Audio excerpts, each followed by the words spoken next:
गाओ। अरे आशा है तू चारों ओर छायले रहा, आयु पिया बिहार के हिलैले रहा। अरे जिया कि आशा है तू चारों ओर छायले रहा, आयु पिया बिहार के हिलैले रहा। कि जमन बोले के गोली से अरे महारत चला, आ राजा रंगदार तू झारत चला, जिला में गर्दा कबरत चला, झारत चला, जिला में गर्दा कबरत। अरे राजा रंगदार हई झारत चला, जिला में गर्दा कबरत चला। आशा है तू चारों ओर छायले रहा, अरे जिया बिहार के हिलैले रहा। आशा है तू चारों ओर छायले रहा, यूपी बिहार के हिलैले रहा। कि जमन बोलो के गोली से मारत चला। खुशी जी अरे राजा हाँ गोली से मारे लेकिन हाई गोली ना। राजा रंगदार तू झारत चला, जिला में गर्दा कबरत।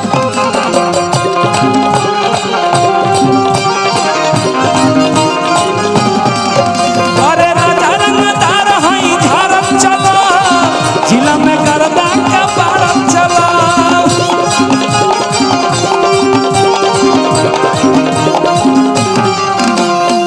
लेकिन दीदी मेरी जो भाभी है, भैया सच में बहुत सुंदर भी है, हैंडसम भी है। भाभी का ये नाम तनिका गोरे गोरे गाल बागाल पकल तिले हो राम, गोरे गोरे गाल पकल तिले हो राम। और जान तनिका कही है तारा जैसन सुनर लइका, तारा जैसन सुनर लइका किस्मत से मिले हो राम, तारा जैसन सुनर लइका किस्मत से मिले हो राम, तारा जैसन सुनर। जिला में गर्दा कबरत चला, वाह वाह खुशी क्या बात है।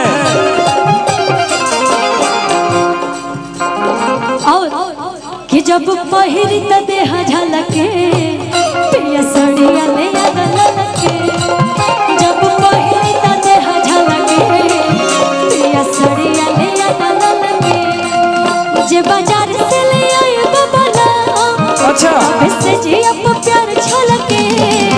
जे बाजार से ले आई बबला, इससे जी अब प्यार छलके। हम मुस्का के हलके हलके एगो सड़िया ले ललके, जब पहिरी त देह झलके क्या बात है।